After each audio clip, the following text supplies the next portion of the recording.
LG कह रही सरकार देर से नहीं चलेगी। ये पॉलिटिकल षड्यंत्र है, जनता इसका जवाब देगी।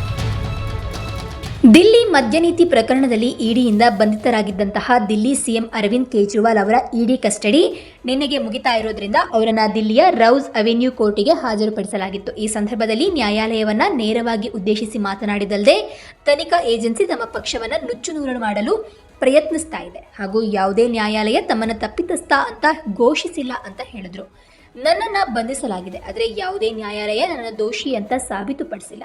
ಸಿಬಿಐ 31,000 ಪುಟಗಳ ಚಾರ್ಜ್ ಶೀಟ್ ಮತ್ತು ಇಡಿ 25,000 ಪುಟಗಳ ಚಾರ್ಜ್ ಶೀಟ್ ಸಲ್ಲಿಸಿವೆ. ಅವುಗಳನ್ನು ಜೊತೆಯಾಗಿ ಓದಿದ್ರೂ ನನ್ನನ್ನು ಯಾಕೆ ಬಂಧಿಸಲಾಗಿದೆ ಎಂಬ ಪ್ರಶ್ನೆ ಉಳಿದು ಬಿಡ್ತದೆ. ಏನೋ ಮಾತನಾಡಲು ಸಿಕ್ಕಂತಹ ಸ್ವಲ್ಪವೇ ಸ್ವಲ್ಪ ಸಮಯಾವಕಾಶದಲ್ಲಿ ಕೇಜ್ರಿವಾಲ್ ಇದೆಲ್ಲವನ್ನ ಹೇಳಿದ್ದಾರೆ.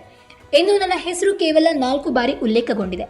ಒಮ್ಮೆ ಅದು ಸಿ ಅರವಿಂದ್ ಎಂಬುದಾಗಿತ್ತು. ಅವರ ಉಪಸ್ಥಿತಿಯಲ್ಲಿ ಸಿಸೋಡಿಯಾಜಿ ನನಗೆ ಕೆಲವು ದಾಖಲೆಗಳನ್ನು ನೀಡಿದ್ರು. ಆದರೆ ಶಾಸಕರು ಪ್ರತಿದಿನ ನನ್ನ ಮನೆಗೆ ಬರ್ತಾರೆ, ಫೈಲ್ಗಳನ್ನು ನೀಡ್ತಾರೆ, ಚರ್ಚಿಸ್ತಾರೆ. ಇಂತಹ ಒಂದು ಹೇಳಿಕೆ ಹಾಲಿ ಸಿಎಂ ಒಬ್ಬರ ಬಂಧನಕ್ಕೆ ಸಾಕೆ ಅಂತ ಪ್ರಶ್ನಿಸಿದರು. ಸಿ ಅರವಿಂದ್ ಅವರು ಈ ಪ್ರಕರಣದಲ್ಲಿ ಬಂಧಿತರಾಗಿರುವಂತಹ ದಿಲ್ಲಿಯ ಮಾಜಿ ಡೆಪ್ಯೂಟಿ ಸಿಎಂ ಮನೀಶ್ ಸಿಸೋಡಿಯಾ ಅವರ ಕಾರ್ಯದರ್ಶಿಯಾಗಿದ್ರು ಹಾಗೂ ಸಿಸೋಡಿಯಾ ಕೆಲ ದಾಖಲೆಗಳನ್ನು ನೀಡಿದ್ರು ಅಂತ ಹೇಳಿದ್ರು. ಹಾಗಾದ್ರೆ ಏನು ರೂಪಾಯಿ 100 ಕೋಟಿ ಹಗರಣವಾಗಿದ್ರೆ ಆ ಹಣ ಎಲ್ಲಿದೆ ಅಂತ ಪ್ರಶ್ನಿಸಿದ್ರು.